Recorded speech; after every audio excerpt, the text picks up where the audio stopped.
If we're comfortable that devices have been silenced, let's go ahead and settle in. And when you're ready,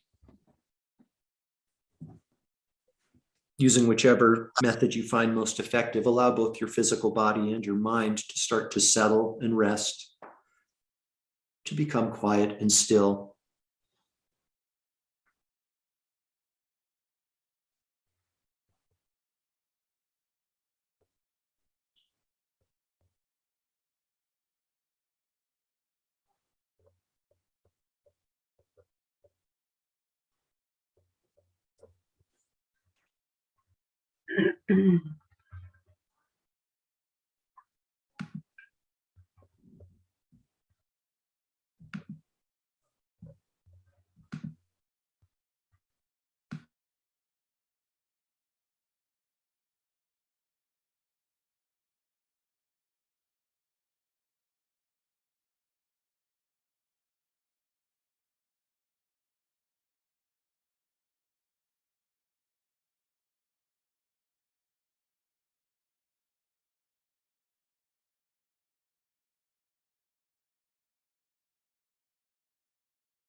When you're ready in your own time, please transition into meditation on the inner body.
for your meditation practice. Please feel free to take as your role model the mountain. The mountain is balanced, grounded, and stable. Because the mountain has consciousness, you can know that all it does, day after day, year after year, is observe silently.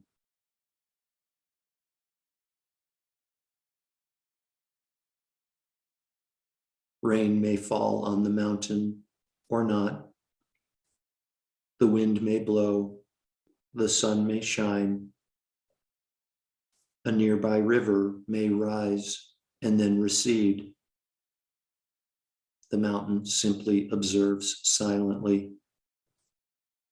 No praise, no blame,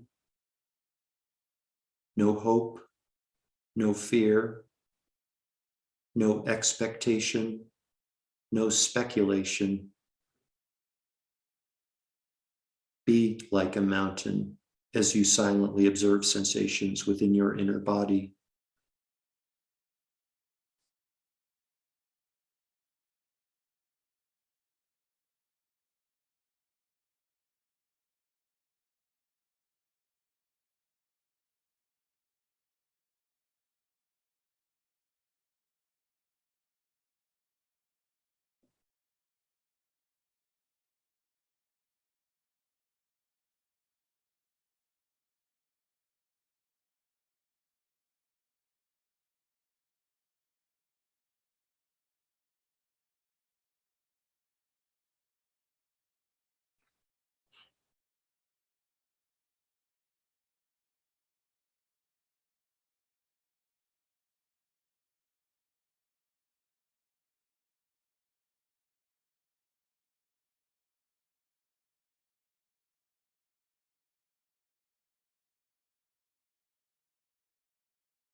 Now, please gently, in stages, allow your consciousness to become less absorbed as you begin to arise from meditation.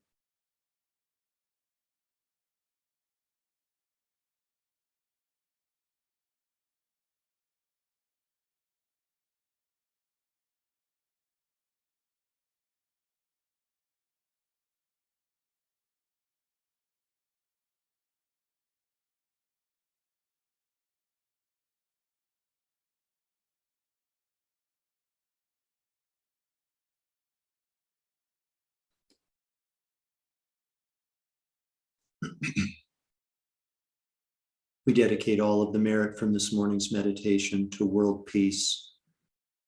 May leaders of countries who are at odds with one another soon come to recognize that nothing is accomplished with minds of anger, and instead may they resolve their differences using minds of patient acceptance, empathy, compassion, and wisdom. May we use similar tools to resolve disputes in our own lives.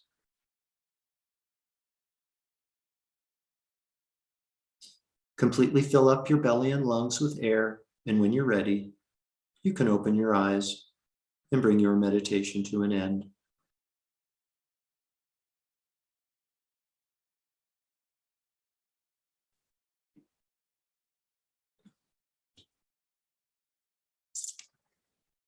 Welcome back, everyone.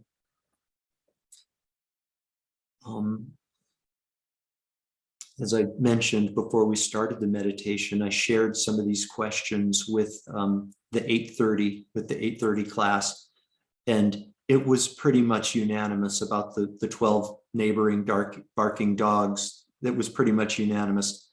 That's a really tough one. That's a really tough one for practicing patient acceptance. So we've got a lot of support and compassion coming from the 830 folks.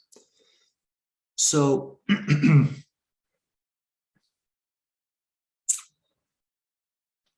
a little bit of the situation with regard to the barking dogs next door was clarified for me a little bit at Wednesday's class. I was under the impression when Denise brought up the situation, I was under the impression that that was a situation that was existing presently in real time. Turns out that it was a situation that existed in the past that is no longer there. So that's noteworthy. That's really noteworthy.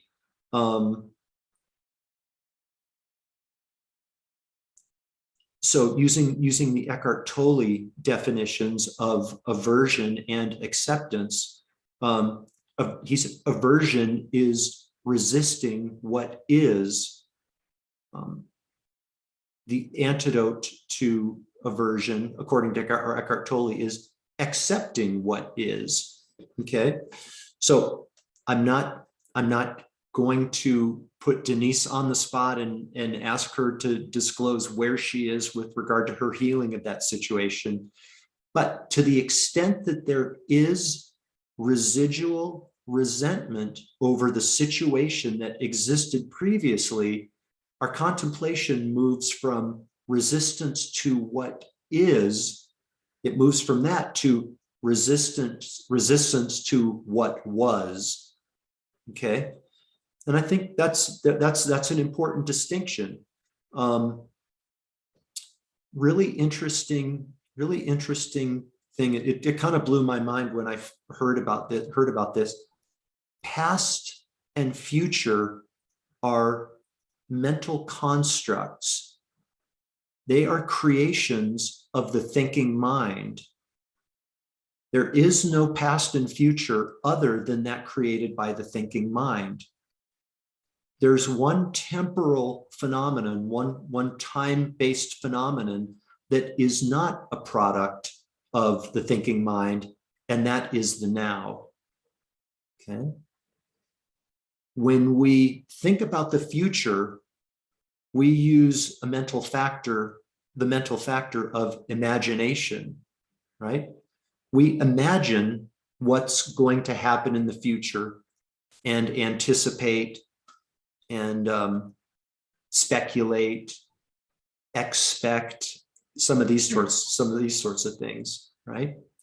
But that is not the reality. That's a fabrication of the thinking mind, a creation of what we think might happen in the future.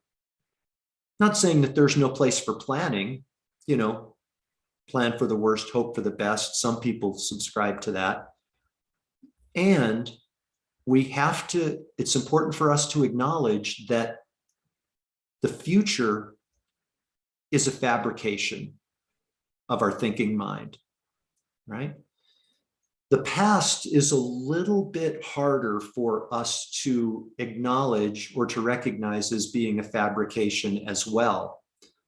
Nonetheless, because there was an event that happened, there was something that took place definitively back at that time, in that moment in the past, the event did take place.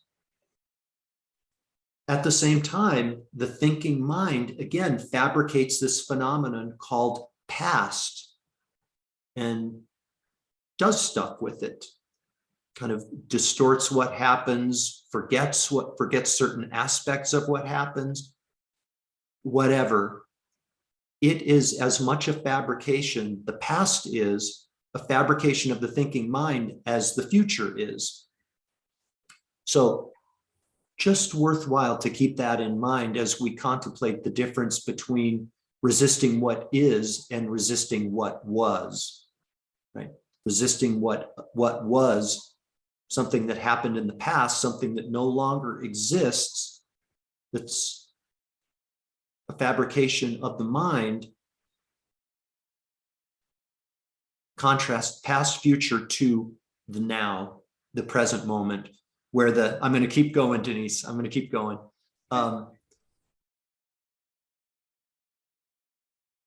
now, the present moment, the only time at which the thinking mind is not fabricating, the thinking mind is actually silenced and still, and we are dealing with what is in the present moment, in the now.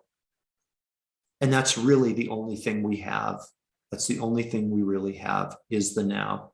We could go deeper on that subject, but I'm not going to in this moment. I want to go on to the follow-up question. Let me see how we're doing for time. Oh my gosh. So Denise also asked the follow-up question with regard to karma.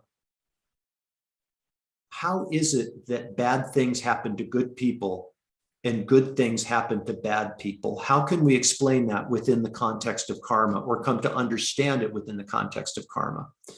So I think it's important to break that down a little bit and examine whether we are talking about, when we're talking about, let's say, bad things happening to good people, are we talking about bad things that happen to us?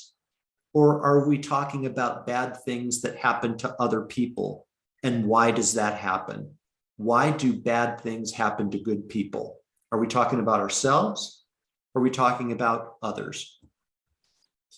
And I would submit to you that why bad things happen to other people isn't really our concern.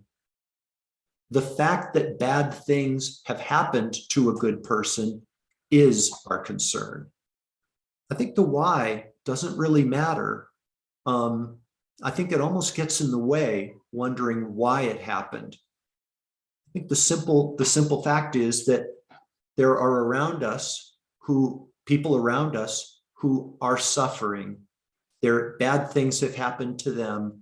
They are an object of our compassion, or should be an object of our compassion. And it stops there, right? I don't think the why matters. With regard to good things happening to bad people, I don't think the why really matters there either. The question for us really is, Why do we potentially resent the fact that good things are happening to bad people?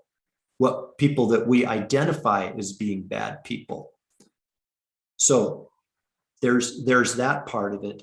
And then sort of looking back, kind of looking homeward, angels, right? Looking homeward at our situation.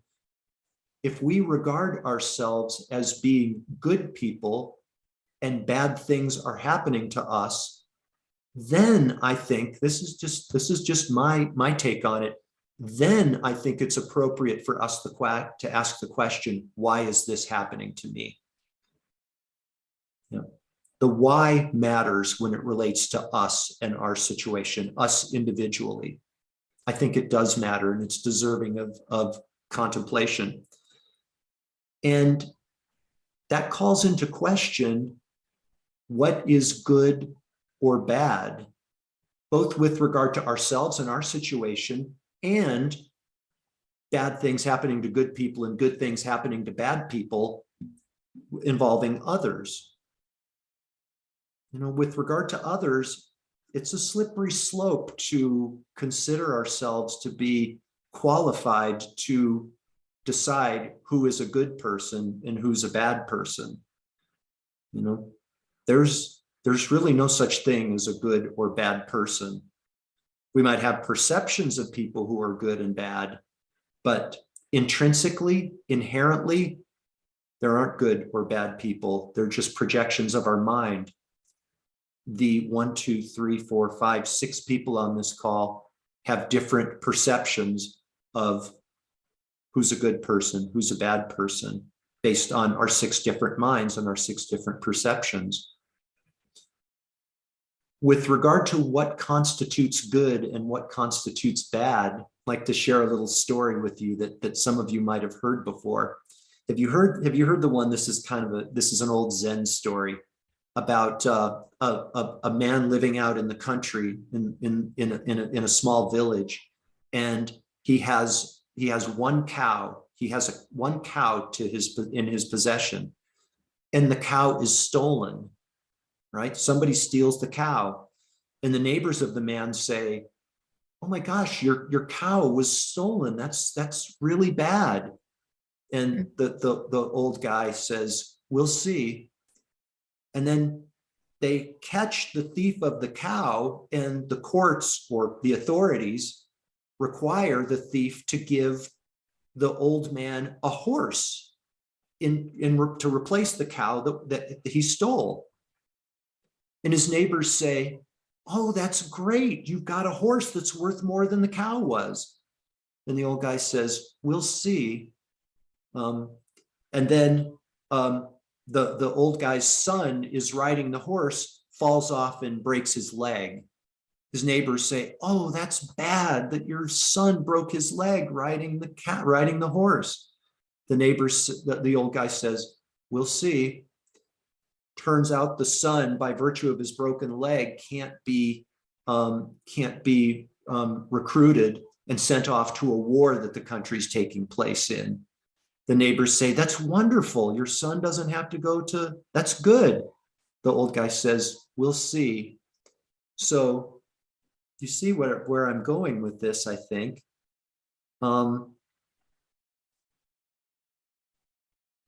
There's no definitive, inherent, intrinsic good or bad. It's perception of the mind. And moreover, oftentimes, difficult situations and circumstances are where most of our personal growth can come.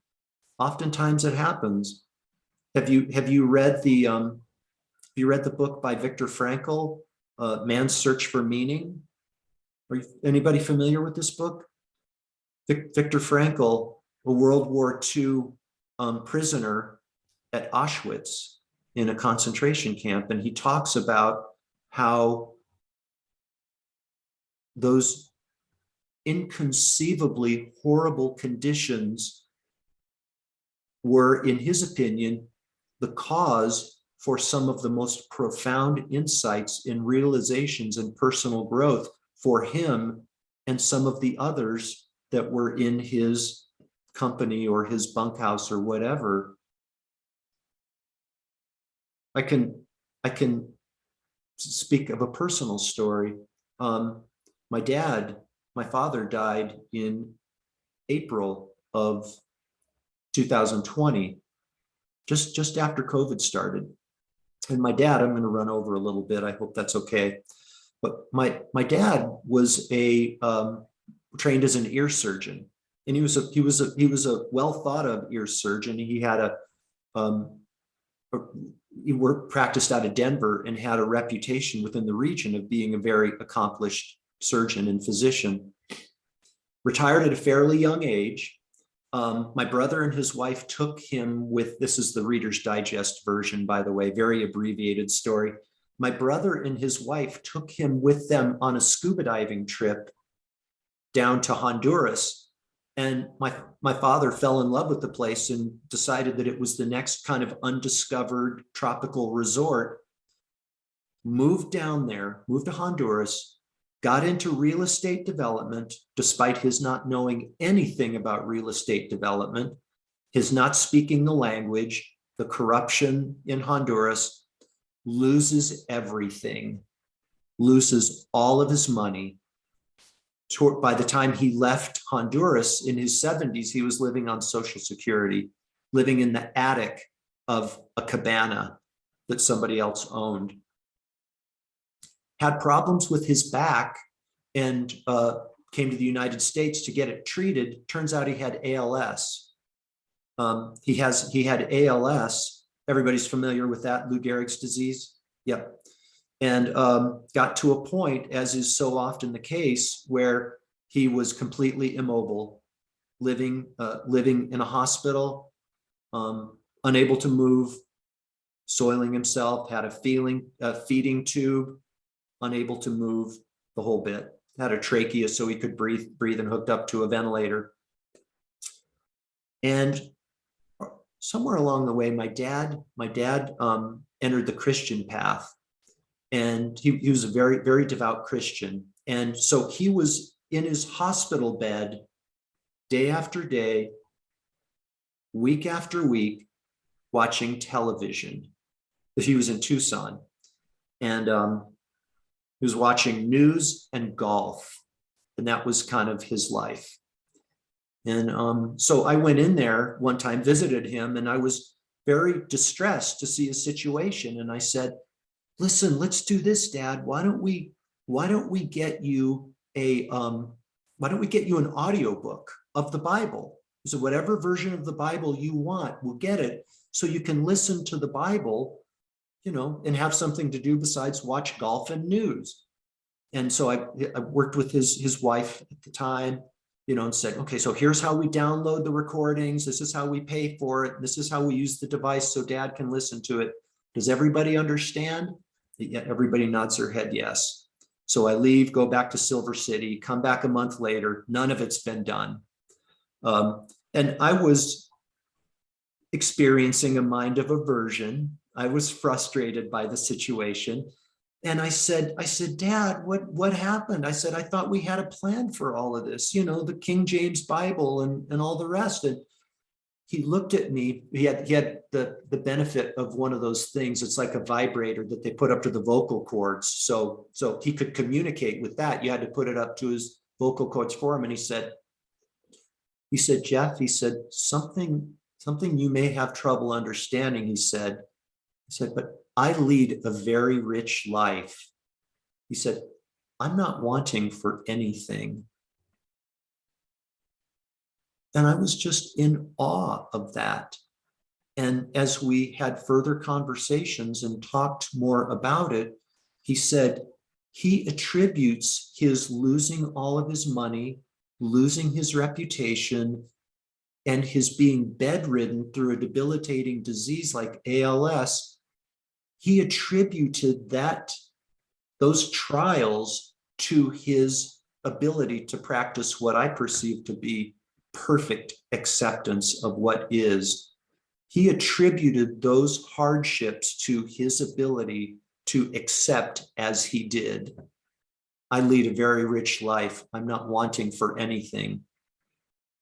So I just offer that story to say, what constitutes good and bad varies from person to person. Yeah, there's no definitive good or bad situation. There's no definitive good or bad person. So for us to contemplate, we'll talk more on Monday going into our last week of our 30-day program. Thank you for being here, and have a blessed day and a blessed weekend. Thanks. Yeah, you're welcome. Thank you.